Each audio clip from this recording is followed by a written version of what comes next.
ರಾಘವ ರಾಘವ ರಾಕ್ಷಸ ಶತ್ರು ಮಾರುತಿ ವಲ್ಲಭ ಜಾನಕಿ ಕಾಂತ. ನಮಸ್ತೆ ಪ್ರಾಣೇಶ ಪ್ರಣತ ವಿಭವಾಯಾವ ನಿಮಗಾಹ. ನಮಃ ಸ್ವಾಮಿನ್ ರಾಮ ಪ್ರಿಯತಮ ಹನುಮನ್ ಗುರುಗುಣ. ನಮಸ್ತುಭ್ಯಂ ಭೀಮ ಪ್ರಬಲತಮ ಕೃಷ್ಣೇಷ್ಟ ಭಗವನ್. ನಮಃ ಶ್ರೀಮನ್ಮಧ್ವ ಪ್ರದಿಶ ಸುದೃಶನ್ನೋ ಜಯ ಜಯ. ತಪೋ ವಿದ್ಯಾ ವಿರಕ್ತ್ಯಾದಿ ಸದ್ಗುಣೌಘಾಕರಾನಹಂ ವಾದಿರಾಜಗುರೂನ್ ವಂದೇ ಹಯಗ್ರೀವ ಪದಾಶ್ರಯಾನ್. ಶ್ರೀಮಧ್ವಾಃ ಕಲ್ಪವೃಕ್ಷಸ್ತು ಜಯಾರ್ಯ ಕಾಮದುಃಸ್ಮೃತಾಃ ಚಿಂತಾಮಣಿಸ್ತು ವ್ಯಾಸಾರ್ಯಾಃ ಮುನಿತ್ರಯಂ ನತಾವಯಂ. ಮೂಕೋಪಿ ಯತ್ಪ್ರಸಾದೇನ ಮುಕುಂದಶಯನಾಯತೆ ರಾಜರಾಜಾಯತೆ ರಿಕ್ತಾಃ ರಾಘವೇಂದ್ರಂ ತಮಾಶ್ರಯೇ. ಬ್ರಹ್ಮಚರ್ಯ ಹರಿಪ್ರೀತಿ ಸುವಿದ್ಯಾವಾದಶಾಲಿನಃ ಇಷ್ಟದಾನ್ ಕಷ್ಟಹರ್ತॄನ್ನಃ ವಿದ್ಯಾಮಾನ್ಯಾನ್ ಮುನೀನ್ ನಮಃ. ಸಮಸ್ತ ಗುರುಭ್ಯೋ ನಮಃ. ನಮ್ಮ ದೇವರು ರಾಮನಾಗಿ ಅವತರಿಸಿ ವಿಶ್ವಾಮಿತ್ರರ ಗುರುಚರ್ಯೆಯನ್ನು ಮಾಡ್ತಾ ಅವರ ಬೆನ್ನ ಹಿಂದೆ ಸಾಕ್ತಾರೆ. ರಾಮದೇವರನ್ನು ಮಲಗಿಸ್ತಾರೆ ವಿಶ್ವಾಮಿತ್ರರು. ಬೆಳಿಗ್ಗೆ ಬ್ರಾಹ್ಮ ಮುಹೂರ್ತದಲ್ಲಿ ಎಬ್ಬಿಸ್ತಾರೆ. ಉತ್ತಿಷ್ಟ ನರಶಾರ್ದೂಲ, ರಾಮ ಏಳು ಅಂತ ದೇವರನ್ನು ಎಬ್ಬಿಸ್ತಾರೆ. ದೇವರಿಗೇನು ನಿದ್ರೆ? ದೇವರನ್ನು ಎಬ್ಬಿಸುವುದು ಏನು? ನಿಜವಾಗಿ ಸಂಧ್ಯೆ ಸೃಷ್ಟಿರಾಗೈ ಅಥ ಪ್ರಬೋಧ ಅಸ್ಮಾತ್. ನಮಗೆ ನಿದ್ರೆ, ನಮ್ಮನ್ನು ಎಬ್ಬಿಸಬೇಕು. ವಿಶ್ವಾಮಿತ್ರರು ನಮ್ಮನ್ನು ಎಬ್ಬಿಸುವ ರಾಮದೇವರನ್ನು ಮಲಗಿಸ್ತಾರೆ, ನಮ್ಮನ್ನು ಎಬ್ಬಿಸುವ ದೇವರನ್ನು ಎಬ್ಬಿಸ್ತಾರೆ. ಅದರ ಅರ್ಥ ಏನು ಅಂತಂದರೆ, ಮಲಗು ಅಂತಂದರೆ ನೀನು ಮಲಗು ಅಂತ ಅರ್ಥ ಅಲ್ಲ. ನನಗೆ ಒಳ್ಳೆಯ ನಿದ್ರೆ ಕೊಡು ಅಂತ ದೇವರ ಹತ್ರ ನಾವು ಕೇಳೋದು. ದೇವರನ್ನು ಎಬ್ಬಿಸುವುದು ಅಂತಂದರೆ ದೇವರನ್ನು ಎಬ್ಬಿಸುವುದಲ್ಲ. ನಮ್ಮ ಪಾಲಿಗೆ ಭಗವಂತ ಮಲಗಿದ್ದ, ನಮ್ಮ ಪಾಲಿಗೆ ಎಬ್ಬಿಸು. ಅತಃ ಪ್ರಬೋಧ ಅಸ್ಮಾತ್. ರಾತ್ರಿ ನಾವು ಮಲಗ್ತೇವೆ, ಏಳುವುದೇ ಇಲ್ಲ. ಎಷ್ಟು ಕಡೆ ನಾವು ನೋಡ್ತೇವೆ, ರೀ ಮಲಗಿದ್ರಿ ಏನಾಯಿತು, ಬೆಳಿಗ್ಗೆ ಏಳಲೇ ಇಲ್ಲ ಅಂತ. ಯಾಕೆಂತಂದರೆ ದೇವರು ಎಬ್ಬಿಸಿದರೆ ನಾವು ಹೇಳೋದು, ದೇವರು ಮಲಗಿಸಿದರೆ ಮಲಗುವುದು. ಕೆಲವು ಸಲ ಹೇಳ್ತಾರೆ, ಎಷ್ಟು ಮಲಗಿದ್ರೂ ನಿದ್ದೆ ಬರುವುದಿಲ್ಲ ಅಂತ, ಎಷ್ಟು ಎಬ್ಬಿಸಿದರೂ ಹೇಳುವುದಿಲ್ಲ ಅಂತ. ಮಲಗಿಸುವುದೂ ಅವನೇ, ಎಬ್ಬಿಸುವುದೂ ಅವನೇ, ಎಲ್ಲ ಅವನ ಅಧೀನ ಅಂತ ಬ್ರಹ್ಮಸೂತ್ರದಲ್ಲಿ ಉಪನಿಷತ್ತಿನ ಏನು ಚಿಂತನೆ ಕೊಟ್ಟಿದ್ದಾರೆ ಅದನ್ನೇ ವಿಶ್ವಾಮಿತ್ರರು ಮಾಡಿದ್ದು. ಉತ್ತಿಷ್ಟ ಅಂತಂದರೆ ನೀನು ಹೇಳು ಅಂತಲ್ಲ, ನನ್ನ ಪಾಲಿಗೆ ನೀನು ಹೇಳು ಅಂತ. ಈಗ ಚಾತುರ್ಮಾಸ್ಯ ಕಾಲ, ಚಾತುರ್ಮಾಸ್ಯ ಕಾಲ ಅಂದರೆ 4 ತಿಂಗಳು ದೇವರು ನಿದ್ರೆ ಮಾಡ್ತಾನೆ. ನಮಗೆ ಭಾರಿ ಖುಷಿ, ದೇವರಿಗಿಂತ ನಾವೇ ತುಂಬ ಒಳ್ಳೆಯವರು ಅಂತ. ನಾವೇ 4 ತಿಂಗಳು ಮಲಗುವುದಿಲ್ಲ, ಏನು ಮಲಗಿದರೂ 4 ತಾಸು ಮಲಗೋದು. ಅದರ ದೇವರಿಗಿಂತ ನಾವು ದೊಡ್ಡವರು ಅಂತ ಭ್ರಮಿಸುವ ಅವಕಾಶವೇ ಇಲ್ಲ. ದೇವರು ಮಲಗ್ತಾನೆ ಅಂತಂದರೆ ನಮ್ಮ ಪಾಲಿಗೆ ಮಲಗುವ ಒಂದು ಕಾಲ ಇದು. ಆ ಕಾಲದಲ್ಲಿ ನಾವು ತುಂಬ ಜಾಗೃತರಾಗಬೇಕು. ದೇವರು ನಮ್ಮ ಪಾಲಿಗೆ ಮಲಗಬಾರ್ದು ಅಂದರೆ ದೇವರ ಅಜ್ಞಾನ, ವಿಪರೀತ ಜ್ಞಾನ ನಮಗೆ ಬರಬಾರ್ದು. ದೇವರ ಬಗ್ಗೆ ನಮಗೆ ಸಂಶಯ ಬರಬಾರ್ದು. ದೇವರು ನಮ್ಮ ಪಾಲಿಗೆ ಎದ್ದು ಕುಣಿಬೇಕು ಅಂದರೆ ದೇವರ ಜ್ಞಾನ ಚೆನ್ನಾಗಿರಬೇಕು ಅನ್ನೋದೇ ಈ ಮಲಗುವ ಚಿಂತನೆ. ದೇವರನ್ನು ಉತ್ಥಾನ ದ್ವಾದಶಿ ದಿವಸ ಎಬ್ಬಿಸುವ ಕಾರ್ಯಕ್ರಮ ಅಂತಂದರೆ ನಮ್ಮ ಪಾಲಿಗೆ ಹೇಳಬೇಕು ಅಂತ. ಈ ಸ್ತೋತ್ರದಲ್ಲೆಲ್ಲ ಇರ್ತದೆ, ಜಯತು ಜಯತು ಅಂತೆಲ್ಲ ನಾವು ಸ್ತೋತ್ರ ಮಾಡ್ತೇವೆ. ದೇವರಿಗೆ ಜಯ ಆಗಲಿ ಅಂತ ಘೋಷಣೆ ಮಾಡ್ತೀರಿ. ಭಗವಾನ್ ನಾರಾಯಣಕಿ ಜೈ ಅಂತ, ಅವನು ಜಯನೇ. ಅವನಿಗೆ ನಾವೇನು ಜಯಕಾರ ಹಾಕೋದು? ನೀನು ಜಯ ಆಗಲಿ ನಿನಗೆ ದೇವರೇ, ನಮ್ಮದೇನು ಆಶೀರ್ವಾದನ, ನಮ್ಮದೇನು ಪ್ರಾರ್ಥನೆನ? ನಮ್ಮ ಪ್ರಾರ್ಥನೆನೂ ಬೇಡ ದೇವರಿಗೆ, ದೇವರಿಗೆ ಆಶೀರ್ವಾದನೂ ತಪ್ಪು ನಮ್ಮದು. ಮತ್ತೇನು ಅಂತಂದರೆ ದೇವರ ನಿನಗೆ ಜಯ ಆಗಲಿ ಅಂತಂದರೆ ನಿನ್ನ ಪಕ್ಷದ ನಮಗೆ ಜಯ ಆಗಲಿ ಅಂತ ಅರ್ಥ ಅಷ್ಟೇ ಹೊರತು ನಿನಗೆ ಜಯ ಆಗಲಿ ಅಂತಲ್ಲ. ನೀನು ಯಾವಾಗಲೂ ಜಯಶೀಲ ಅನ್ನುವ ಜ್ಞಾನ ನಮಗೆ ಬರಲಿ. ಕೆಲವು ಸಲ ಭ್ರಮೆ ಬರ್ತದೆ, ದೇವರು ಯಾಕೆ ಸೋತ ಅಂತ ನಮಗೆ ಭ್ರಮೆ ಬರ್ತದೆ. ಆ ಭ್ರಮೆ ಕೊಡಬೇಡ, ವಿಪರೀತ ಜ್ಞಾನ ಸಂಶಯ ನಮಗೆ ಕೊಡಬೇಡ. ನೀನು ಯಾವಾಗಲೂ ಜಯಶೀಲ ಅನ್ನುವ ಜ್ಞಾನ ನನಗೆ ಕೊಡು. ಅದರಿಂದ ನನಗೆ ಯಾವಾಗಲೂ ಜಯ. ದೇವರು 4 ತಿಂಗಳು ಮಲಗಿದ್ದಾನೆ, ಅದರ ಅರ್ಥ ಏನು ಅಂತಂದರೆ ದೇವರು ಆನಂದಮಯ ಅಂತ ಅರ್ಥ. ನಾವು ಯಾಕೆ ಮಲಗ್ತೇವೆ ಹೇಳಿ? ಆನಂದ ಸಿಗಬೇಕು ಅಂತ. ಎಚ್ಚರದಲ್ಲಿ ಟೆನ್ಷನ್, ನಮಗೆ ಆನಂದ ಇಲ್ಲ. ನಮಗೆ ಆನಂದ ಇರುವುದು ಎಲ್ಲಿ ಅಂದರೆ ಮಲಗಿದರೆ. 4 ತಾಸು ಮಲಗಿದರೆ 4 ತಾಸು ಆನಂದಮಯವಾಗಿ ಇರ್ತೇವೆ. ಯಾರಾದರೂ ಎಬ್ಬಿಸಿದ್ರೆ ಬಡಿಲಿಕ್ಕೆ ಹೋಗ್ತೇವೆ. ಯಾಕಂದರೆ ಆನಂದಕ್ಕೆ ನೀನು ತೊಂದರೆ ಮಾಡಿದ್ದಿ ಅಂತ. ನಿದ್ರೆ ಅನ್ನೋದು ಆನಂದದ ಲಕ್ಷಣ. ದೇವರು 4 ತಿಂಗಳಲ್ಲ, ದೇವರು ನಿರಂತರ ಮಲಗಿರ್ತಾನೆ. ಅಂದರೆ ದೇವರು ಆನಂದಮಯನಾಗಿದ್ದಾನೆ. ವಿಶ್ವಾಮಿತ್ರರು ಉಪಾಸನೆ ಮಾಡಿದ್ದು ಹಾಗೆ. ಸ್ವಾಮಿ, ನೀನು ಆನಂದಮಯನಾಗಿದ್ದಿ, ನೀನು ಏಳು, ಆ ಆನಂದಮಯ ಎಂಬ ಜ್ಞಾನ ನನಗೆ ಕೊಡು. ನಾವು ದೇವರನ್ನು ಯಾವಾಗಲೂ ಹಾಗೆ ಉಪಾಸನೆ ಮಾಡಬೇಕಂತೆ. ದೇವರು ಆನಂದಮಯ ಆನಂದಮಯ ಅಂತ ನಾವು ಉಪಾಸನೆ ಮಾಡಿದರೆ ದೇವರು ನಮಗೆ ಪೂರ್ಣವಾದ, ನಮ್ಮ ಯೋಗ್ಯತೆಗೆ ಅನುಗುಣವಾದ ಆನಂದವನ್ನು ನೀಡ್ತಾನೆ. ವಿಶ್ವಾಮಿತ್ರರು ರಾಮ ಅಂದರೆ ಆನಂದ, ರಾಮ ಶಬ್ದಕ್ಕೆ ಅರ್ಥನೇ ಹಾಗೆ. ಏಷ ಆನಂದ ನಿಷ್ಪರಿಮಾಣ ಏಷಃ ಅಂತ ಆಚಾರ್ಯರು ಪ್ರಮಾಣವನ್ನು ಉದಾಹರಿಸಿದ್ದಾರೆ. ರಾಮ ಅಂದರೆ ಪರಿಮಿತಿ ಇಲ್ಲದೇ ಇದ್ದ ಆನಂದ. ನಮ್ಮ ಆನಂದಕ್ಕೆಲ್ಲ ಒಂದು ಮಿತಿ ಇದೆ. ನಮ್ಮಲ್ಲಿ ಹೇಳ್ತಾರೆ, ತುಂಬ ನಗಾಡ್ತಾ ಇದ್ದರೆ ತುಂಬ ನಗಾಡಬೇಡ, ಈಗ ಅಳ್ಳಿಕ್ಕುಂಟು ನೀನು ಅಂತ. ತುಂಬ ಆನಂದದಲ್ಲಿದ್ದರೆ ಅದರ ಮೇಲೆ ದುಃಖ ಅನ್ನೋದು ಸಿದ್ಧ. ಹಾಗೆ ದೇವರಿಗೆ ಭಾರೀ ಆನಂದ ಅಂತಂದರೆ ದೇವರನ್ನು ದುಃಖ ಪಡಲಿಕ್ಕುಂಟ? ಹಾಗಿಲ್ಲ. ಪರಿಮಾಣ ಇಲ್ಲದೇ ಇದ್ದ, ಮಿತಿ ಇಲ್ಲದೇ ಇದ್ದ ಆನಂದ. ರಾ ಅಂದರೆ ಆನಂದ, ರಮು ಕ್ರೀಡಾಯಾಮ್. ರಾ ಅಂದರೆ ಆನಂದ, ಮಾ ಅಂದರೆ ಲಿಮಿಟೇಷನ್, ಅಮ ಅಂದರೆ ಲಿಮಿಟೇಷನ್ ಇಲ್ಲದಿದ್ದ. ರಾ ಅಂದರೆ ಆನಂದ, ರಾ ಅಂದರೆ ಆನಂದ, ಮಾ ಅಂದರೆ ಮಿತಿ, ಅಮ ಅಂದರೆ ಮಿತಿ ಇಲ್ಲದೇ ಇದ್ದ ಅಪರಿಮಿತವಾದ ಆನಂದ. ಅಂದರೆ ಬೆಳಗ್ಗೆ ರಾತ್ರಿ ಅಖಂಡವಾಗಿ ಆನಂದಮಯ. ವಿಶ್ವಾಮಿತ್ರರು ಹೇಳಿದ್ದು ಇದನ್ನೇ. ನರಶಾರ್ದೂಲ, ನೀನು ಜಗತ್ತಿನಲ್ಲಿಯೇ ನೀನು ಸರ್ವೋತ್ತಮನಾದವ. ವಿಶ್ವಾಮಿತ್ರರ ಉಪಾಸನೆ ಹಾಗೆ. ಗಾಯತ್ರಿಯಲ್ಲಿ ಹಾಗೆ ನೋಡಿ, ತಸ್ ಸವಿತು ವರೇಣ್ಯಂ, ಸರ್ವೋತ್ತಮನ ವರೇಣ್ಯ ಅಂತಂದರೆ ಸರ್ವೋತ್ತಮನಾದವ. ವಿಶ್ವಾಮಿತ್ರರ ಉಪಾಸನೆ ಹಾಗೆ. ಅದನ್ನೇ ರಾಮನ ಹತ್ರ ಹೇಳಿದ್ದು. ಅವರ ದೇವರು ರಾಮನೇ. ರಾಮನಿಗೆ ಹೇಳ್ತಾರೆ, ಉತ್ತಿಷ್ಟ, ನೀನು ಏಳು ಅಂದರೆ ನನ್ನನ್ನು ಎಬ್ಬಿಸು, ನನಗೆ ಯಾವಾಗಲೂ ನಿನ್ನ ಎಚ್ಚರ ಕೊಡು ಅಂತ ಪ್ರಾರ್ಥನೆ ಮಾಡಿ ರಾಮದೇವರನ್ನು ಎಬ್ಬಿಸ್ತಾರೆ. ಎಬ್ಬಿಸಿ, ನಾವು ಮಕ್ಕಳನ್ನು ಮನೆಯಲ್ಲಿ ಎಬ್ಬಿಸ್ತೇವೆ, ಮನೆಯವರನ್ನು ಎಬ್ಬಿಸ್ತೇವೆ. ಎಬ್ಬಿಸುವಾಗ ನಮಗೆ ಈ ಅನುಸಂಧಾನ ಇರಬೇಕು. ನಾನು ಎಬ್ಬಿಸುವವ ಅಲ್ಲ, ನಮ್ಮ ಒಳಗೆ ಭಗವಂತ ಎಬ್ಬಿಸುವವ ಇದ್ದಾನೆ. ನಿಮ್ಮ ಮಕ್ಕಳನ್ನೂ ದೇವರು ಎಬ್ಬಿಸಲಿ, ಮಕ್ಕಳಿಗೂ ದೇವರ ಎಚ್ಚರ ಬರಲಿ. ಇಡೀ ಮನೆ ಅದು ಭಗವನ್ಮಯ ಆಗಲಿ. ನಾವು ಮನೆಯಲ್ಲಿ ಬೋರ್ಡ್ ಹಾಕಿರ್ತಾರೆ, ಈ ಮನೆಯಲ್ಲಿ ಸಂಸ್ಕೃತದಲ್ಲಿ ಮಾತಾಡಬಹುದು ಅಂತ. ಹಾಗೆ ನಾವು ಬೋರ್ಡ್ ಹಾಕಬೇಕು. ನಮ್ಮ ಮನೆಯಲ್ಲಿ ಆನಂದಮಯನಾದ ಭಗವಂತ ಇದ್ದಾನೆ. ಬರೀ ಬೋರ್ಡ್ ಮಾತ್ರ ಆಗಬಾರ್ದು, ಅದು ಬೋರ್ ಆಗಬಾರ್ದು, ಹಾಗೆ ಆಗಬೇಕು. ಹಾಗೆ ಮಾಡಬೇಕಾದ್ರೆ ಎಲ್ಲ ಕಡೆ ಆನಂದಮಯನಾದ ಭಗವಂತನನ್ನು ನಾವು ಕಾಣಬೇಕು. ಹಾಗೆ ಉಪಾಸನೆ ಮಾಡಬೇಕು ಅಂತ ವಿಶ್ವಾಮಿತ್ರರು ರಾಮದೇವರನ್ನು ಎಬ್ಬಿಸ್ತಾರೆ. ಎಬ್ಬಿಸಿ ಬಂದು ಕೂಡಿಸ್ತಾರೆ. ರಾಮ ಲಕ್ಷ್ಮಣ ಇಬ್ಬರನ್ನೂ ಕೂಡಿಸ್ತಾರೆ. ಕೂಡಿಸಿ ಅವರಿಗೆ ಎಲ್ಲ ಮಂತ್ರಗಳನ್ನು ಉಪದೇಶ ಮಾಡ್ತಾರೆ. ಅಸ್ತ್ರ ಮಂತ್ರಗಳನ್ನು ಉಪದೇಶಿಸ್ತಾರೆ. 2 ಆಯುಧಗಳು, ಒಂದು ಶಸ್ತ್ರ, ಒಂದು ಅಸ್ತ್ರ ಅಂತ. ಶಸ್ತ್ರ ಅಂದರೆ ಬಿಲ್ಲು, ಬಾಣ, ಶಂಖ, ಚಕ್ರ, ಕುಟಾರ, ಇದೆಲ್ಲ ಶಸ್ತ್ರಗಳು. ಅಸ್ತ್ರ ಅಂತಂದರೆ ಅದು ಮಂತ್ರ ಹೇಳಿ ನಾವು ಉಪಯೋಗ ಮಾಡುವ ಉಪಕರಣ. ಒಂದು ಹುಲ್ಲುಗಡ್ಡಿಯೂ ಆಗ್ಬೋದು. ಅದನ್ನು ಕೈಯಲ್ಲಿ ಹಿಡ್ಕೊಂಡು ಮಂತ್ರ ಜಪ ಮಾಡಿದರೆ ಅದು ಬ್ರಹ್ಮಾಸ್ತ್ರ, ಬ್ರಹ್ಮಶಿರೋಸ್ತ್ರಗಳು ಹಾಕಿಬಿಡ್ತೇವೆ. ಮಂತ್ರದಿಂದ ನಾವು ಆಯುಧವನ್ನು ತಯಾರು ಮಾಡುವಂಥದ್ದು. ಅದು ಗಾಯತ್ರಿ ಮಂತ್ರ, ಒಳ್ಳೊಳ್ಳೆಯ ಮಂತ್ರಗಳು, ವರುಣ ಮಂತ್ರ, ಅಗ್ನಿ ಮಂತ್ರ, ಅದನ್ನೆಲ್ಲ ಹೇಳಿ ಪ್ರಯೋಗ ಮಾಡಿ ನಾವು ಯುದ್ಧ ಮಾಡುವಂತಹ ಘಟನೆಯನ್ನೆಲ್ಲ ನಾವು ಪುರಾಣಗಳಲ್ಲಿ, ಇತಿಹಾಸಗಳಲ್ಲಿ ನಾವು ನೋಡ್ತೀವಿ.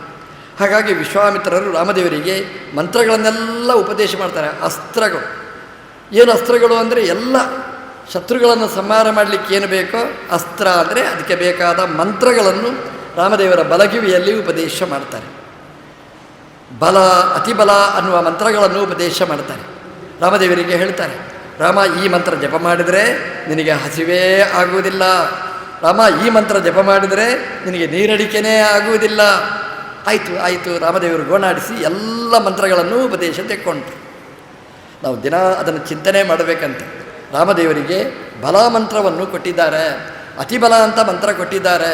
ದಶಮಿ ಈ ಮಂತ್ರ ಜಪ ಮಾಡಿ. ನಮ್ಮ ದೇವರು ನಮಗೆ ರಾಮನಿಗೆ ವಿಶ್ವಾಮಿತ್ರರು ಕೊಟ್ಟ ಮಂತ್ರ ಬಲ ಅಂತ, ಅತಿ ಬಲ ಅಂತ. ಏಕಾದಶಿ ನಿಮಗೆ ಸುಸ್ತೇ ಆಗುವುದಿಲ್ಲ, ಹಸಿವೇ ಆಗುವುದಿಲ್ಲ, ನೀರಡಿಕೆನೇ ಆಗುವುದಿಲ್ಲ. ಅಯ್ಯೋ 2 ದಿನ ಏಕಾದಶಿ ಬರಲಿ ಅಂತ ಅಷ್ಟು ನಮಗೆ ಸ್ಫೂರ್ತಿ ಬರ್ತದೆ. ಆ ಮಂತ್ರಗಳನ್ನು ನಾವು ಅನುಸಂಧಾನ ಮಾಡಬೇಕು. ರಾಮದೇವರಿಗೆ ವಿಶ್ವಾಮಿತ್ರರು ಉಪದೇಶ ಮಾಡಿದರು, ನೋಡು ರಾಮ, ಇದನ್ನು ಬಲ ಅತಿಬಲ ಮಂತ್ರವನ್ನು ಜಪ ಮಾಡು, ನಿನಗೆ ಹಸಿವೆ ನೀರಡಿಕೆ ಇರುವುದಿಲ್ಲ ಅಂತ. ದೇವರು ಅಂದ್ರೇ ಹಾಗೆ, ಅನಶ್ನನ್ ಅನ್ಯಾಹ ಅಭಿತಾಕಶೀತಿ. ಅವರಿಗೆ ಹಸಿವೇ ಇಲ್ಲ, ನೀರಡಿಕೆನೇ ಇಲ್ಲ, ಊಟನೂ ಮಾಡುವುದಿಲ್ಲ. ಯಾಕೆಂದರೆ ನಮ್ಮ ಹಾಗೆ ರಕ್ತ ಮಾಂಸ ಉಳುವವರು ಅಲ್ಲವರು. ಹೀಗಿರುವಾಗ ಈ ಬಲ ಅತಿಬಲ ಇಟ್ಕೊಂಡು ಏನು ಮಾಡಬೇಕು? ಶತ್ರುಗಳನ್ನು ಕೊಲ್ಲತಕ್ಕಂತಹ ಮಂತ್ರಗಳನ್ನೆಲ್ಲ ಉಪದೇಶ ಮಾಡ್ತಾರೆ. ರಾಮದೇವರು ಕೇಳಿದರು. ಸಾಮಾನ್ಯವಾಗಿ ಇದು ಬೋರ್ ಸಬ್ಜೆಕ್ಟ್ ನಮಗೆ. ಯಾಕೆ ಅಂತಂದರೆ ನಿಮಗೆ ರಾಮಾಯಣ ಗೊತ್ತಿರ್ತದೆ. ನಾನು ರಾಮಾಯಣ ಹೇಳಿದರೆ ಎಂಥದ್ರಿ ಸ್ವಾಮಿಗಳದ್ದು ರಾಮಾಯಣ ನಮಗೆಲ್ಲ ಗೊತ್ತಿದೆ ಅಂತ ನಾವು ಹೇಳ್ತೇವೆ. ಅಂದರೆ ಬೋರ್ ಸಬ್ಜೆಕ್ಟ್ ಅದು. ಯಾಕೆಂದರೆ ನಮಗೆ ಯಾವುದು ಗೊತ್ತಿದೆ ಅದನ್ನು ನೀವು ಹೇಳಿದರೆ ಅದನ್ನು ಕೇಳೋರು ಯಾರು ಇರ್ತಾರೆ? ಹಾಗಾಗಿ ರಾಮಾಯಣ ಅಂದರೆ ನಮ್ಗೆ ಗೊತ್ತಿದ್ದ ಸಬ್ಜೆಕ್ಟ್, ಅದನ್ನು ಕೇಳಿದ್ರೆ ಬೋರ್ ಆಗುತ್ತೆ. ನಮ್ಮ ದಿಶನೇ ಹೀಗಾಗಿದ್ದರೆ ಆ ರಾಮದೇವರಿಗೆ ಎಷ್ಟು ಬೋರ್ ಆಗಲಿಕ್ಕಿಲ್ಲ. ಯಾಕೆಂದರೆ ಗೊತ್ತಿದ್ದ ಸಬ್ಜೆಕ್ಟೇ ಅವರಿಗೆ. ನಾನು ಹೇಳ್ತೇನೆ ಪಾಠ ಅಂತ ವಿಶ್ವಾಮಿತ್ರರು ಶುರು ಮಾಡಿದರೆ ಹಾಗೆ ನಿದ್ದೆ ಮಾಡಬೇಕು. ನಮಗೆ ಯಾವುದು ಗೊತ್ತಿದೆ ಅದನ್ನೇ ಹೇಳಿದ್ರೆ ತೂಕಡಿಗೆ ಪ್ರಾರಂಭ ಆಗುತ್ತೆ. ಪಾಪ ರಾಮದೇವರ ಅವಸ್ಥೆ ಏನಾಗಿ ಉತ್ತಿಷ್ಟ ಅಂತ ಎಬ್ಬಿಸಿದ್ದಾರೆ. ಇದು ಮಂತ್ರ ಎಲ್ಲ ಶುರು ಮಾಡಿದರು. ಅವ್ರಿಗೆ ಗೊತ್ತಿದ್ದ ಸಬ್ಜೆಕ್ಟೇ ತೂಕಡಿಗೆ ಬರಬೇಕಲ್ವಾ? ಇಲ್ಲ, ರಾಮದೇವರು ಎಂಜಾಯ್ ಮಾಡಿದ್ರಂತೆ ಪಾಠ. ವಿಶ್ವಾಮಿತ್ರ ಎಷ್ಟು ಚೆನ್ನಾಗಿದೆ, ಎಷ್ಟು ಚೆನ್ನಾಗಿದೆ ಅಂತ. ಇದು ದೇವರು ನಮಗೆ ತೋರಿಸಿಕೊಟ್ಟ ಒಂದು ಆದರ್ಶ. ನಮಗೆ ಗೊತ್ತಿದ್ದ ವಿಷಯವನ್ನೇ ಒಬ್ಬ ಹೇಳಿದರೂ ಕೂಡ ಆ ವಿಷಯ ಏನು ಅಂತ ನಾವು ಆಲೋಚನೆ ಮಾಡಬೇಕಂತೆ. ಅದು ದೇವರ ಬಗ್ಗೆ ಹೇಳೋದು, ನಾವು ಎಂಜಾಯ್ ಮಾಡಬೇಕಂತೆ. ನನಗೆ ಗೊತ್ತಿದ್ದದ್ದು ಅಂತ ಮುಖ್ಯ ಅಲ್ಲ ಅದರಲ್ಲಿ. ಅದು ಏನು ಅಂತಂದರೆ ನಮ್ಮ ದೇವರ ವೈಭವ, ನಮ್ಮ ಅಜ್ಜನ ಕತೆ, ನಮ್ಮ ಅಪ್ಪನ ಕತೆ ನಮಗೆ ಹೇಳ್ತಾರೆ. ನಮ್ಗೆ ಗೊತ್ತಿದ್ದದ್ದೇ. ಸುಮ್ಮನೆ ನನಗೆಲ್ಲ ಗೊತ್ತು ಅಂತ ನಾವು ಹೇಳೋದಲ್ಲ. ಹೇಳ್ತಾರೆ ಅಂದರೆ ಖುಷಿ ಪಡಿ. ನೀವು ನಮ್ಮ ಅಪ್ಪನವನು ಸ್ತೋತ್ರ ಮಾಡ್ತಾನೆ ಅಂತಂದರೆ ನಾವ್ಯಾಕೆ ಸಂಕೋಚ ಪಡಬೇಕು? ನಾವು ಅದಕ್ಕೆ ಸ್ವಲ್ಪ ಸ್ವರ ಸೇರಿಸಿ ಹೌದ್ರಿ ಶಾಬಾಷ್ ಅಂತ ನಾವು ಹೇಳಬೇಕಂತೆ. ಹಾಗೆ ರಾಮದೇವರು ತೋರಿಸಿ ಕೊಟ್ಟಿದ್ದಾರೆ. ತನಗೆ ಗೊತ್ತಿದ್ದದ್ದನ್ನೇ ಹೇಳಿಕೊಟ್ಟರೂ ಕೂಡ ಅದನ್ನು ಕಿವಿ ತುಂಬ ಕೇಳಿ, ಬಾಯಿ ತುಂಬ ನಕ್ಕು, ಕಣ್ತುಂಬ ಆನಂದವನ್ನು ಅಭಿವ್ಯಕ್ತಿಗೊಳಿಸಿದರಂತೆ. ದೇವರ ಬಗ್ಗೆ, ದೊಡ್ಡವರ ಬಗ್ಗೆ, ಭಗವದ್ಭಕ್ತರ ಬಗ್ಗೆ ಹೇಳಿದರೆ ಅದನ್ನು ನಾವು ಎಂಜಾಯ್ ಮಾಡಬೇಕು, ಖುಷಿಪಟ್ಟು ನಾವು ಕೇಳಬೇಕು. ಕೇಳಿದರೆ ನಮಗೆ ಅವರು ಅನುಗ್ರಹಿಸ್ತಾರೆ ಅನ್ನೋದನ್ನು ರಾಮದೇವರು ತೋರಿಸಿಕೊಟ್ಟರು. ವಿಶ್ವಾಮಿತ್ರರು ಹೇಳಿದರು, ರಾಮದೇವರು ಕೇಳಿದರು. ಜನ ಎಲ್ಲ ಹೇಳಿದರು, ರಾಮ ದೇವರಲ್ಲ, ಅವನು ದಡ್ಡ. ಯಾಕೆಂದರೆ ವಿಶ್ವಾಮಿತ್ರರಿಂದ ಕೇಳಿ ತಿಳ್ಕೊಂಡವ, ವಿಶ್ವಾಮಿತ್ರರು ಅವನ ಗುರುಗಳು ಅಂತ ಹೇಳಿದರು. ನೋಡಿ, ಕೆಲವು ಸಲ ಸಮಸ್ಯೆ ಆಗಿ ಬಿಡುತ್ತೆ ನೋಡಿ. ಈ ಸ್ವಾಮಿಗಳೆಲ್ಲ ಮನೆಗೆ ಬರ್ತಾರೆ. ಮನೆಗೆ ಬಂದರೆ ನಮ್ಮ ಹುಡುಗನ ಹತ್ರ ಹೇಳಿಸ್ತಾರೆ, ಹುಡುಗ ಅವನು ಹೇಳಪ್ಪ ಅಂತ. ಸ್ವಾಮಿಗಳು ಕೇಳ್ತಾರೆ, ಅಬ್ಬಾ ಶಾಬಾಷ್, ಚೆನ್ನಾಗಿದೆ ಚೆನ್ನಾಗಿದೆ, ಹೇಳು ಹೇಳು ಹೇಳು ಅಂತ ಕೇಳ್ತಾರೆ. ಆ ಹುಡುಗ ಎಲ್ಲ ಕಡೆ ಹೇಳ್ತಾನೆ, ಪ್ರಿಯ ಸ್ವಾಮಿಗಳಿಗೆ ಗೊತ್ತಿರಲಿಲ್ಲ, ನಾನು ಪಾಠ ಹೇಳಿ ಬಂದೆ ಅಂತ. ಎಲ್ಲಿಯಾದರೂ ಇರ್ತದ? ಅವ್ರಿಗೆ ಗೊತ್ತಿದ್ದದ್ದು ನೀವು ಹೇಳೋದು. ಆದರೆ ಅವರು ಸುಮ್ಮನೆ ಆಯಿತು ಆಯಿತು, ಸುಮ್ಮನೆ ನನಗೆ ಗೊತ್ತಿದೆ ಹೋಗು ಅಂತ ಓಡಿಸ್ತಾರೆ. ಆ ಹುಡುಗ ಮತ್ತೆ ಬರುವುದೇ ಇಲ್ಲ, ಮತ್ತು ಹೇಳುವುದೇ ಇಲ್ಲ, ಅನುವಾದನೇ ಮಾಡುವುದಿಲ್ಲ. ಅವನು ಮಾಡಿಬಿಡಿ ಅನುವಾದ ಅಂತ ಅವನ ಸ್ಫೂರ್ತಿ ಹೇಗೆ ಕೊಡ್ತಾರೆ ಹಾಗೆ ರಾಮದೇವರು ವಿಶ್ವಾಮಿತ್ರರಿಗೆ ಸ್ಫೂರ್ತಿ ಕೊಟ್ಟರಂತೆ. ಇನ್ಸಲ ಹೇಳು ಅಂತ. ಅದೇನಾಗಿದೆ ವಿಶ್ವಾಮಿತ್ರರಿಗೆ ಅಂತಂದರೆ ಎಲ್ಲ ಗೊತ್ತಿದೆ. ಯಾರ ಹತ್ರ ಹೇಳೋದು? ಪಾಪ ಹೊಟ್ಟೆ ಉಬ್ಬರಿಸಿ ಬಿಟ್ಟಿದೆ ಅವರಿಗೆ. ಎಲ್ಲ ಗೊತ್ತಿದೆ, ಕೇಳುವವರು ಇಲ್ಲ ಅಂತ. ಎಷ್ಟು ಕಷ್ಟ ಅಲ್ವಾ?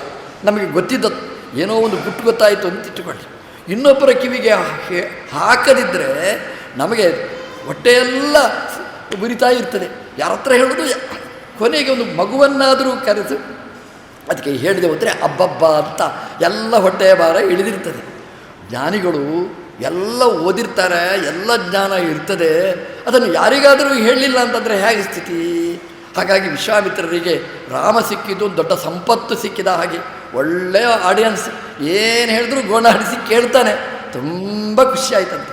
ರಾಮದೇವರು ಯಾಕೆ ಕೇಳಿದರು ಅಂತಂದರೆ, ಸ್ವಾಧ್ಯಾಯ ಪ್ರವಚನಾಭ್ಯಾಂ ನ ಪ್ರಮದಿತವ್ಯಂ ಅಂತ ಶಾಸ್ತ್ರದಲ್ಲಿದೆ. ಒಂದೋ ನಾವು ಪಾಠ ಕೇಳಬೇಕು, ಇಲ್ಲ ನಾವು ಪಾಠ ಓದಬೇಕು. ಎರಡರಲ್ಲಿ ಒಂದು ಮಾಡಲೇಬೇಕಂತ ಕಂಪಲ್ಸರಿ. ನಿನಗೆ ಗೊತ್ತಿದೆ ಅದನ್ನು ಇನ್ನೊಬ್ಬರಿಗೆ ಹೇಳು, ಇನ್ನೊಬ್ಬರಿಗೆ ಯಾರು ಸಿಗಲಿಲ್ಲ ನೀನೇ ಓದು. ಅಧ್ಯಯನವನ್ನು ಬೇಡ. ಸ್ವಾಧ್ಯಾಯ ಪ್ರವಚನಾಭ್ಯಾಂ ನ ಪ್ರಮದಿತವ್ಯಂ, ಇದು ಉಪನಿಷತ್ತು ಕೊಟ್ಟ ಸಂದೇಶ. ನಾವು ಓದಬೇಕು, ಇನ್ನೊಬ್ಬರಿಗೆ ಹೇಳಬೇಕು ಅಂತ, ಎರಡನ್ನು ಬಿಡಬಾರ್ದು ಅಂತ. ಈಗ ವಿಶ್ವಾಮಿತ್ರ ಎಲ್ಲವನ್ನೂ ವಿದ್ಯೆಯನ್ನು ಸಂಪಾದನೆ ಮಾಡಿದ್ದಾನೆ, ಇನ್ನೊಬ್ಬರಿಗೆ ಹೇಳಬೇಕಾ ಬೇಡವಾ? ರಾಮದೇವರಿಗೆ ಹೇಳಿದ. ರಾಮದೇವರು ಹೇಳಿದರು, ನಾವು ಗುರುಕುಲ ಪದ್ಧತಿಯಲ್ಲಿ ನಾವು ಅಧ್ಯಯನ ಮಾಡಬೇಕು.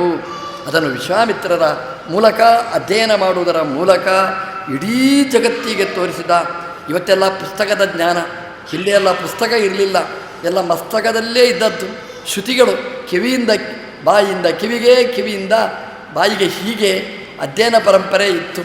ಹಾಗಾಗಿ ಅದನ್ನು ಪಾಠ ಹೇಳ್ತಿದ್ರು. ಇವತ್ತೆಲ್ಲ ಪುಸ್ತಕ ಪ್ರಿಂಟ್, ಇವತ್ತೆಲ್ಲ ಎಲ್ಲಿ ಬೇಕಾದರೂ ಮೊಬೈಲ್ ತೆಗೆದರೆ ಎಲ್ಲವೂ ಸಿಗ್ತದೆ. ಮೊದಲೆಲ್ಲ ಗುರುಗಳ ಹತ್ರ ಹೋಗಬೇಕಿತ್ತು, ಈಗ ಗೂಗಲ್ಗೆ ಹೋದರೆ ಸಿಗ್ತದೆ ಎಲ್ಲ.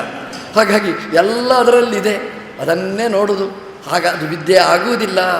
ಗುರುವಿನಿಂದ ನಾವು ಕೇಳಿ ಅಧ್ಯಯನ ಮಾಡಿದ್ರೇ ಅದಕ್ಕೆ ವಿದ್ಯೆಯ ಫಲ ಬರುವುದು. ಇದನ್ನು ತೋರಿಸಲಿಕ್ಕೋಸ್ಕರನೇ ವಿಶ್ವಾಮಿತ್ರರು ರಾಮದೇವರ ಕಿವಿಯಲ್ಲಿ ಹೇಳಿದರು. ರಾಮದೇವರು ಅದನ್ನು ಸಹಿ ಹಾಕಿದರು. ಅಂದರೆ ಅವನ ಅಧ್ಯಯನ ಅಧ್ಯಾಪನ ಅದಕ್ಕೆ ಮುದ್ರೆ ಹಾಕಿದರು ರಾಮದೇವರು. ಅಂದರೆ ಗುರುಕುಲ ಪದ್ಧತಿಯಲ್ಲಿ ನಾವು ಅಧ್ಯಯನ ಮಾಡಬೇಕಾದ್ದು. ಇವತ್ತೆಲ್ಲ ಕ್ಯಾಸೆಟ್, ಈಗ ಕ್ಯಾಸೆಟ್ ಕೇಳಿ ಅದನ್ನು ಅಧ್ಯಯನ ಮಾಡುವುದಲ್ಲ, ನಾವು ಸ್ವತಃ ಮುಖತಃ ನಾವು ಕೇಳಬೇಕಾದ್ದು ಅನ್ನೋದನ್ನು ರಾಮದೇವರು ನಮಗೆ ಆದರ್ಶ ತೋರಿಸಿದ್ದಾರೆ. ಇನ್ನೊಂದೇನು ಅಂತಂದರೆ, ಅನಂತಂ ವಿಷ್ಣು ಸನ್ನಿಧವು, ನಾವು ಏನು ಮಾಡ್ತೇವೆ ಸಾಧನೆ ಅದನ್ನು ಭಗವಂತನಿಗೆ ಸಮರ್ಪಣೆ ಮಾಡಬೇಕಂತೆ. ದೇವರಿಗೆ ಸಮರ್ಪಣೆ ಮಾಡಿದರೆ ಅಕ್ಷಯಂ ಕರ್ಮ ಯಸ್ಮಿನ್ ಪರೇ ಸ್ವರ್ಪಿತಂ, ದೇವರಿಗೆ ಸಮರ್ಪಣೆ ಮಾಡಿದರೆ ಅದು ಅಕ್ಷಯ ಫಲವನ್ನು ಹೊಂದದಂತೆ. ಹಾಗಾಗಿ ನಾವು ಏನು ಮಾಡಿದರೂ ದೇವರಿಗೆ ಸಮರ್ಪಣೆ ಮಾಡೋದು. ಸಂಧ್ಯಾ ವಂದನೆ ಮಾಡ್ತೇವೆ, ಕೃಷ್ಣಾರ್ಪಣ ವಸ್ತು. ಅಗ್ನಿ ಕಾರ್ಯ ಮಾಡ್ತೇವೆ, ದೇವರಿಗೆ ಸಮರ್ಪಣೆ ಮಾಡ್ತೇವೆ. ಬ್ರಹ್ಮಯಜ್ಞ ಮಾಡ್ತೇವೆ, ದೇವರಿಗೆ ಸಮರ್ಪಣೆ ಮಾಡ್ತೇವೆ. ಈ ಅಧ್ಯಯನ ಅಧ್ಯಾಪನವೂ ಕೂಡ ಒಂದು ಬ್ರಹ್ಮಯಜ್ಞ. ಇದನ್ನು ನಾವೇನು ಮಾಡಬೇಕು ಅಂತಂದರೆ ದೇವರಿಗೆ ಸಮರ್ಪಣೆ ಮಾಡಬೇಕು.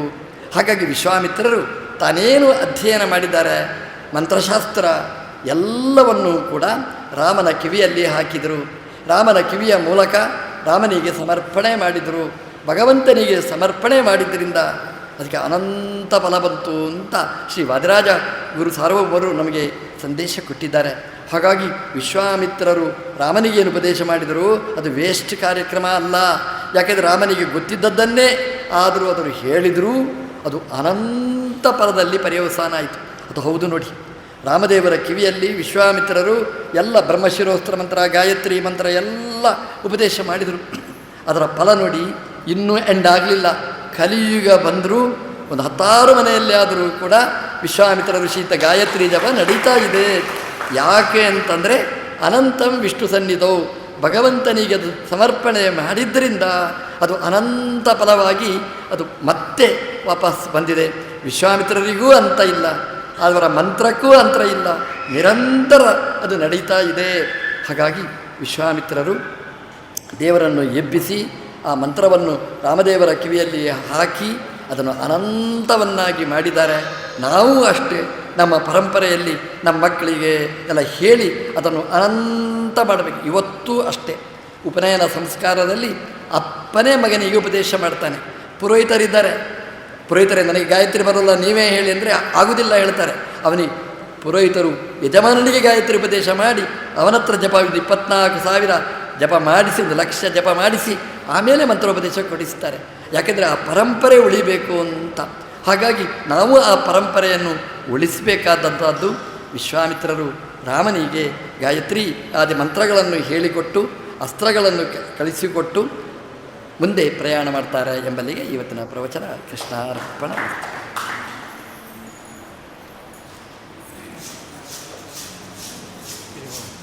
ಅಂದಿ